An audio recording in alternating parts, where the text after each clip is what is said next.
Hello friends, goodwill coaching centre में आप सभी का स्वागत है। आज का टॉपिक है work in time. Work in time मैंने इससे पहले अपने कोचिंग के बच्चों को पढ़ा चुका है। ठीक है, तो इस वर्क इन टाइम पे क्वेश्चनों को सॉल्व करेंगे। ठीक है, तो देखिए पहला क्वेश्चन आप देखते हैं हम कि क और ख अलग अलग काम करते हुए किसी कार्य को क्रमशः 9 और 15 दिनों में समाप्त कर सकते हैं। यदि वे एक दिन बारी बारी से कार्य करें और कार्य की शुरुआत क करे तो कार्य कितने दिनों में समाप्त हो जाएगा, ये क्वेश्चन है। तो क्वेश्चन यहाँ डिस्प्ले हो रहा है जिसमें क्वेश्चन को आप देख सकते हैं। ठीक है, तो क्वेश्चन में कह रहा है कि क और क किसी कार्य को 9 दिनों में पूरा कर सकता है, ख उसी कार्य को 15 दिनों में पूरा कर सकता है यदि दोनों बारी बारी से कार्य करें। इसका मतलब ये है कि क जो है वो पहले दिन कार्य करने आएगा, उसके अगले दिन कौन काम करने आएगा, ख काम करने आएगा, और ये बारी बारी से काम करते रहें तो कार्य कितने दिनों में पूरा हो जाएगा, ये क्वेश्चन है आपका। ठीक है, तो देखिए क 9 दिनों में पूरा करता है, कार्य करता है, और ख 15 दिनों तक कार्य करता है। इसका मतलब 9 और 15 का 9 और 15 का एलसीएम जो हम लेंगे वो कितना हो जाएगा, 45। इसका मतलब है कि हमें टोटल 45 यूनिट वर्क करना पड़ेगा। कितनी यूनिट, 45 यूनिट वर्क हमें क्या करना होगा, क ख के द्वारा कराना पड़ेगा पूरा 45 यूनिट। और बारी बारी से कार्य कर रहे हैं तो एक दिन क कार्य करने आएगा, एक दिन ख कार्य करने आएगा। टोटल यूनिट 45 यूनिट कार्य करना पड़ेगा। 9 से 45 को कैंसिल आउट करेंगे तो कितने बाद में, 5 बाद में। मतलब क जो है 5 यूनिट पर डे काम करेगा। 15 से 45 को डिवाइड करेंगे 3 यूनिट, तो ख जो है वो 3 यूनिट पर डे काम करेगा। क्लियर है। तो देखिए, तो कार्य की शुरुआत यदि क करे, क्वेश्चन में कह रहा है कार्य की शुरुआत यदि क करे तो फर्स्ट डे कौन काम करने आएगा, फर्स्ट डे की बात कर लेता हूँ। तो फर्स्ट डे क काम करने आएगा, वो कितने यूनिट काम करके चला जाएगा, वो पर डे 5 यूनिट काम कर रहा है तो आएगा तो वो 5 यूनिट कार्य करके चला जाएगा। तो फर्स्ट डे क का 5 यूनिट वर्क क्या हो जाएगा, पूरा हो जाएगा। सेकेंड डे कौन काम करने आएगा, सेकेंड डे ख काम करने आएगा। सेकेंड डे ख काम करने आएगा, ये कितने यूनिट पूरा कर देगा, 3 यूनिट पूरा करके चला जाएगा। और ये काम ऐसे लगातार होता रहेगा। पहले दिन आएगा क, दूसरे दिन ख, फिर तीसरे दिन क, फिर चौथे दिन ख, ये लगातार ऐसे ही चलता रहेगा। तो इससे अच्छा है कि हम क्या कह रहे हैं कि पहले दिन का काम और दूसरे दिन का काम, मतलब 2 दिन का टोटल काम कितना हो गया, 2 दिन का क और ख ने मिलकर काम कितने यूनिट काम पूरा कर दिया, 8 यूनिट। ठीक है, 2 दिनों में क ख मिलके कितने यूनिट कार्य पूरा कर दिए, 8 यूनिट कार्य पूरा कर दिए। हमें कितना यूनिट काम करना है, 45 यूनिट। इसका मतलब ये है कि ऐसे ही लगातार अगर ये काम करते रहें तो मतलब 5 दूनी 10 दिनों तक, मतलब 8 में मैं 5 का मल्टीपल कर दूं यहाँ, और यहाँ भी 5 का मल्टीपल कर दूं। इसका मतलब 5 दूनी 10 दिन में क और ख 40 यूनिट पूरा कर लेंगे। मतलब 10 दिनों में क और ख मिलकर रैंडम काम करे, एक एक करके पारा पारी से काम करे तो कार्य 40 यूनिट पूरा हो जाएगा 10 दिनों में। ठीक है, 11वें दिन काम करने कौन आएगा, अगर पहले दिन काम करने क आया है तो इसका मतलब दूसरे दिन ख आएगा। तो हर ऑड दिन, मतलब पहले दिन अगर क आया तो तीसरे दिन क आएगा। ठीक है, फिर उसके बाद चौथे दिन नहीं आएगा, 5वें दिन का आएगा। मतलब हर एक ऑड संख्या के नंबर पे, हर एक ऑड संख्या पे कौन आएगा, क काम करने आएगा, हर एक इवन संख्या पे ख काम करने आएगा, ये आप देख सकते हैं। ठीक है, तो 11वें दिन कौन काम करने आएगा, क काम करने आएगा, और कितने यूनिट काम करेगा, 5 यूनिट। और करना कितना शेष यूनिट है, 5 ही यूनिट। तो अगले दिन कौन आएगा, क आएगा, और 11वें दिन काम कितने यूनिट, 45 यूनिट काम पूरा हो जाएगा। तो आंसर कितना हो गया, 11 डेज। क्लियर है। किसी को भी कोई भी डाउट होगा वो कमेंट जरूर करे, कमेंट करेंगे, अगले दिन उसका रिप्लाई मैं दूंगा। ठीक है, तो कमेंट करना बिल्कुल नहीं भूलना है, जहाँ पे भी जो भी दिक्कत हो। देखिए सॉल्यूशन करने का मैं बेसिक तरीका बताया हूँ, जिस तरीके से आप इसको इजीली सॉल्व आउट कर सकते हैं। पहले क्वेश्चन समझ में आने लगेगा तो इसको सॉल्व और आसानी से किया जा सकता है। ठीक है, सेकेंड क्वेश्चन देख लेते हैं, इसको मैं रफ कर रहा हूँ। सेकेंड क्वेश्चन देख लेते हैं।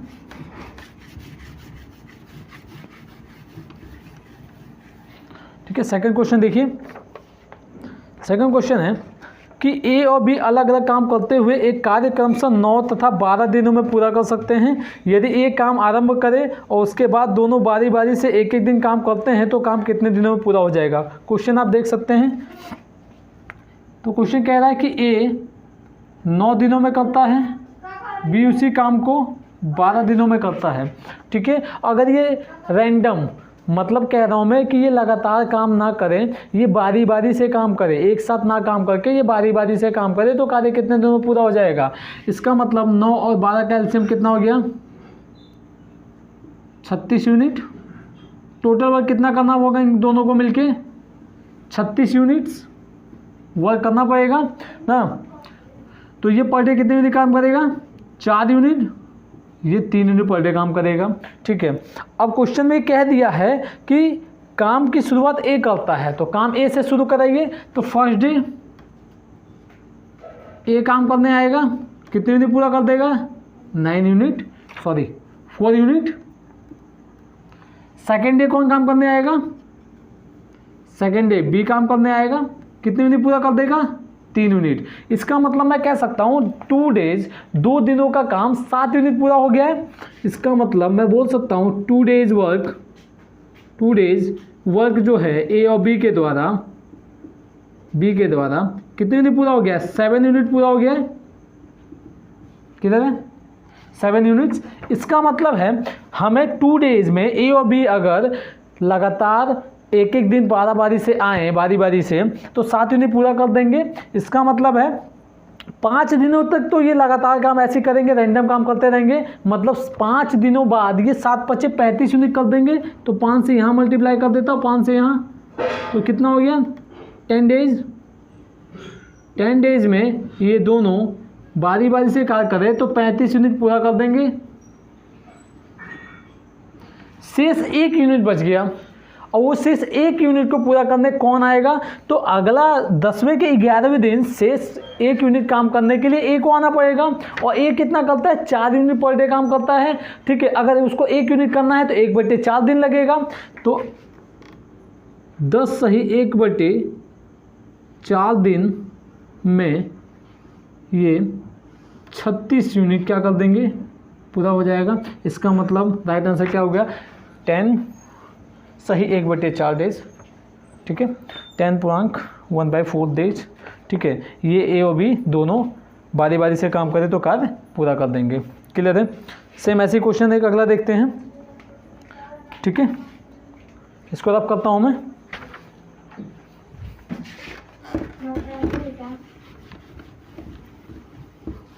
ठीक है, अगला क्वेश्चन देखिए।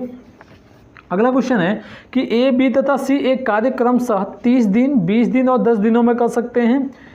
ए को एक दिन काम में बी का सहयोग मिलता है और अगले दिन सी का सहयोग मिलता है। यदि क्रम आगे चलता रहे तो काम कितने दिनों में पूरा हो जाएगा। तो क्वेश्चन के डाटा को लिख लेते हैं, क्वेश्चन आप देखते रहिए। ठीक है, ए 30 दिनों में, बी 20 दिनों में और सी 10 दिनों में कार्य कर सकते हैं। ए को एक दिन के काम में बी का सहयोग मिलता है और अगले दिन सी का सहयोग मिलता है। इसका मतलब क्वेश्चन को कहने का मतलब है कि एक तो काम रोज करता है लेकिन हर एक दिन के अंतर में बी एक बार सहयोग करने आता है, एक बार सी सहयोग करने आता है ए का। ठीक है, तो यहाँ 30 और 20 और 10 का एलसीएम निकाल लीजिए तो कितना हो गया, मैंने 60 ले लिया। ठीक है, टोटल 60 यूनिट वर्क करना पड़ेगा आपको। ठीक है, यहाँ से मैंने डिवाइड कर दिया तो 2 यूनिट पर डे काम करेगा, ये 3 यूनिट पर डे काम करेगा और ये 6 यूनिट पर डे काम करेंगे। ठीक है, अब क्वेश्चन में ये कह रहा है कि ए की मदद करने एकांतर क्रम में पहले दिन बी आता है, दूसरे दिन सी आता है। इसका मतलब कहने का है पहले दिन ए और बी काम करने आएंगे क्योंकि ए की मदद कौन करने आएगा, बी करने आएगा। तो फर्स्ट डे कौन आएगा, फर्स्ट डे ए और बी काम करने आएंगे और ए और बी फर्स्ट डे कितना यूनिट काम करके चले जाएंगे। तो पहले दिन ए और बी आ रहे, ए 2 यूनिट कर रहा है, बी 3 यूनिट, इसका मतलब 5 यूनिट वर्क कर देंगे पहले दिन। ठीक है, दूसरे दिन कौन आएगा, दूसरे दिन ए का मदद करने सी आएगा। इसका मतलब सेकेंड डे कौन आएगा, ए के साथ सी मदद करने आएगा।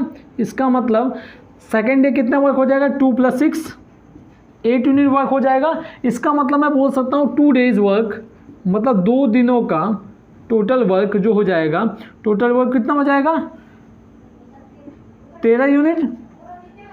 ठीक है, अगर ये ऐसे ही करते रहें तो मैं कह सकता हूँ ये 10 दिनों में 13 × 5 = 65 यूनिट काम कर देंगे। 5 से यहाँ भी मल्टीप्लाई कर दूँ, 5 से यहाँ। अब आप कह रहे होंगे सर आप मल्टीप्लाई कैसे सोच के कर रहे हैं, तो मैं ये कह सकता हूँ जो टोटल यूनिट 2 डेज़ का आया हुआ है उससे मैं 60 को डिवाइड कर रहा हूँ। जितने बाद में पूर्ण रूप से कैंसिल आउट हो जा रहा है उतने से इसमें मल्टीप्लाई कर दे रहा हूँ। देखिए 13 का टेबल पढ़ेंगे, 60 कितने बाद में आएगा, 60 या 60 से बिलो, तो 13 × 5 = 65, 13 × 5 = 65 हो रहा है, 13 × 4 = 52, 4 बार में देंगे, सॉरी गलती हो गया, 13 × 4 = 52, 4 बार में लेंगे। ठीक है, क्योंकि 13 × 5 = 65, 60 से एबव हो जा रहा है। ठीक है, तो 4 बार लेके जाएंगे। ठीक है, तो कितना हो जाएगा 4 × 2 = 8 डेज, 8 डेज में 52 यूनिट वर्क पूरा हो जाएगा। इसका मतलब है अभी 8 यूनिट वर्क शेष बच गया। ठीक है, तो 8 डेज का वर्क 52 यूनिट हो गया, 8 डेज शेष बच गया है, 8 यूनिट शेष बच गया है। उस 8 यूनिट को काम करने कौन आएगा अगले दिन, अगले दिन कौन आएगा 9वें दिन कौन आएगा उसको करने के लिए उस 8 यूनिट वर्क को, तो अगले दिन 5 ए और बी मिलकर आएंगे और एक दिन में कितने 5 यूनिट कार्य करके चले जाएंगे। इसका मतलब 90 दिन का काम कितना हो जाएगा जी, 52 में 5 जोड़ दीजिए 57 यूनिट, तो 90 दिन में 57 यूनिट वर्क पूरा हो जाएगा। ठीक है, 10वें दिन क्योंकि 3 यूनिट अभी शेष बच गया है। ठीक है, अगला दिन 3 यूनिट शेष काम करने के लिए किसको आना पड़ेगा, ए और सी को आना पड़ेगा सेकेंड डेज। ठीक है ना, तो मतलब 10वें दिन आने के लिए 8 यूनिट पूरा करना है, 3 यूनिट पूरा करना है, 8 यूनिट पर डे करता है, इसका मतलब 3/8 डेज लेगा। तो 9.3/8 डेज में कितने यूनिट पूरा हो गया, 60 यूनिट पूरा हो गया। इसका राइट आंसर कितना हो गया 9.3/8 डेज। ठीक है, अगला क्वेश्चन देखते हैं, एक और क्वेश्चन देखते हैं तो। ठीक है, इसको रब कर देता हूं मैं।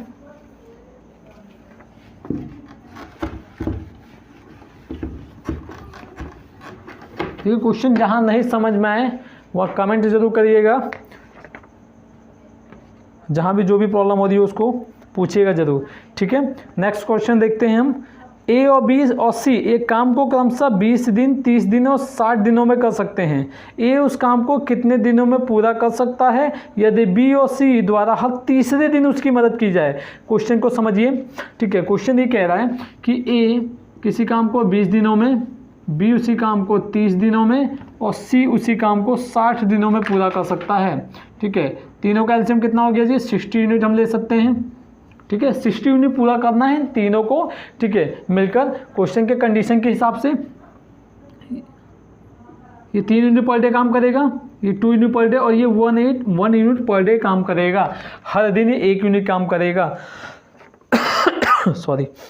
ठीक है, तो क्वेश्चन में ये कह रहा है कि ए उस काम को कितने दिनों में पूरा कर सकता है यदि बी और सी हर तीसरे दिन उसकी मदद करे। इसका मतलब क्वेश्चन में कहने का मतलब ये है कि ए पहले दिन भी काम करने आएगा, ए दूसरे दिन भी काम करने आएगा और तीसरे दिन बी और सी की मदद ले लेगा। ठीक है, तीसरे दिन बी और सी ए की मदद करने आ जाएंगे। ठीक है ना, तो मैं कह सकता हूँ फर्स्ट डे ए ही वर्क करेगा, कितने यूनिट करेगा 3 यूनिट। सेकेंड डे भी ए ही वर्क करेगा, कितने यूनिट करेगा 3 यूनिट। और थर्ड डे जो है इसमें ए की सहायता बी भी करने आ जाएगा और सी भी करने आ जाएगा। तो 3 2 5 हो जाएगा, 6 यूनिट पूरा हो जाएगा। इसका मतलब मैं कह सकता हूँ 3 डे वर्क, जो 3 डेज वर्क हो गया वो कितना हो गया 12 यूनिट, 12 यूनिट। और 3 दिन में 12 यूनिट हो जा रहा है अगर वर्क, तो हमें टोटल कितना करना 60 यूनिट। तो मैं 5 से मल्टीप्लाई कर दूँ तो 5 से इधर भी मल्टीप्लाई कर देता हूँ, मतलब 15 डेज में टोटल 60 यूनिट वर्क क्या हो जाएगा पूरा हो जाएगा। तो आंसर कितना हो गया 15 डेज। क्लियर है, क्लियर है क्वेश्चन। नेक्स्ट क्वेश्चन देखते हैं, अगला क्वेश्चन। इसको रब कर देता हूँ।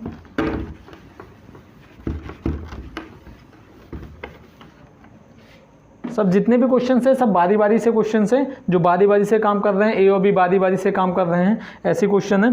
ठीक है, नेक्स्ट क्वेश्चन देखते हैं। इसमें कोई डाउट नहीं होगी, कोई भी प्रॉब्लम नहीं होगी। अगर कोई भी प्रॉब्लम आपको होती है तो कमेंट करके जरूर बताइएगा मेरे को। ठीक है, उसको दूर करने की पूरी कोशिश किया जाएगा। देखिए अगला क्वेश्चन क्या कह रहा है, ए किसी काम को 20 दिनों में, बी 15 दिनों में और सी 12 दिनों में कर सकते हैं।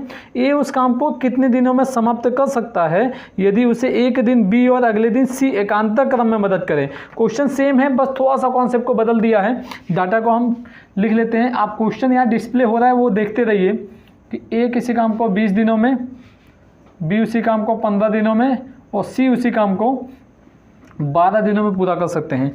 ठीक है, अब क्वेश्चन में ये कह रहा है कि ए को एकांतर क्रम में पहले बी मदद करने आए फिर सी मदद करने आए और ऐसे एकांतर क्रम में वो मदद करते रहें तो कार्य कितने दिनों में पूरा हो जाएगा। ये क्वेश्चन है कि क्वेश्चन को फिर से समझ लीजिए, ए उस काम को कितने दिनों में समाप्त कर सकता है यदि उसे एक दिन बी और अगले दिन सी एकांतर क्रम में मदद करें। मतलब पहले दिन ए काम करने आ रहा है तो उसकी मदद करने बी आ जा रहा है, अगले दिन ए आ रहा है काम करने तो उसकी मदद करने कौन आ जा रहा है, सी आ जा रहा है। क्लियर है, तो क्वेश्चन में देखते हैं सॉल्यूशन इसका। ठीक है, इसका एलसीएम कितना हो जाएगा। देखिए एलसीएम निकालने का भी तरीका होता है, अगर एलसीएम निकालने में किसी भी बच्चे को कोई भी दिक्कत है तो समझ लीजिए, सबसे पहले जिस भी संख्या में एलसीएम निकाला जाता है उन सब संख्याओं की सबसे बड़ी संख्या को हम एलसीएम मान लेते हैं थोड़ी देर के लिए। अगर मैं 20 को एलसीएम कंसीडर कर लेता हूँ तो ये देखूँगा 12 से 20 कैंसिल आउट हो रहा है कि नहीं। अगर नहीं हो रहा है तो 20 में वो एलसीएम नहीं हो सकता और नहीं हो रहा है तो 20 में 2 से मल्टीप्लाई कर दूंगा।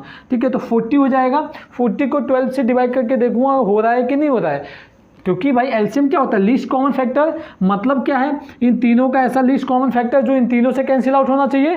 ठीक है, तो 40 भी नहीं हो रहा तो 3 से मल्टीप्लाई कर देता हूँ तो कितना हो जाएगा 60। देखिए ये 60 जो है 15 से भी कैंसिल आउट होगा, 12 से भी कैंसिल आउट होगा। क्लियर है, तो देखिए 20 3 60, 15 चौको 60 और 12 पंजे 60, मतलब 3 यूनिट पर डे काम करेगा ए, बी 4 यूनिट पर डे काम करेगा और सी 5 यूनिट पर डे काम करेगा। ठीक है, अब क्वेश्चन में ये कह रहा था कि ए की सहायता बी एकांतर क्रम में अगले दिन सी करेगा। मतलब ए की सहायता पहले दिन बी कर देगा और उसके अगले दिन ए की सहायता कौन कर देगा, सी कर देगा और ऐसे ये एकांतर क्रम में मदद करते रहे तो कार्य कितने दिनों में पूरा हो जाएगा। ठीक है, तो देख लेते हैं कि फर्स्ट डे ए की मदद करने बी आएगा, कितने यूनिट वर्क कर देगा 4 और 3 7 यूनिट। सेकेंड डे ए की मदद करने कौन आएगा, सी आएगा, तो ए की मदद करने सी आएगा तो कितने यूनिट काम कर देंगे 8 यूनिट। मतलब इसका है 2 डेज वर्क कितना हो जाएगा, 2 डेज वर्क हो जाएगा 15। मतलब 2 डेज में 15 यूनिट वर्क हो जा रहा है। इसका मतलब मैं कह सकता हूँ 15 चौको 60, मतलब 4 दिन ऐसे ही लगातार वर्क हो ना। तो यहाँ भी 4 से मल्टीप्लाई तो 8 डेज में टोटल 60 यूनिट पूरा हो जाएगा। तो इसका राइट आंसर कितना हो जाएगा 8 डेज। ठीक है, क्लियर है। किसी को कहीं पे कोई भी डाउट हो तो कमेंट ज़रूर करिएगा। ठीक है, आज इतने ही क्वेश्चन को मैं कवर अप करूँगा। ठीक है, नेक्स्ट अगले दिन मैं नेक्स्ट टाइप के क्वेश्चन लेके आऊँगा। ठीक है, तो आज के लिए इतना ही। अगर आपको वीडियो पसंद आई हो तो लाइक शेयर एंड सब्सक्राइब जरूर करिएगा। धन्यवाद।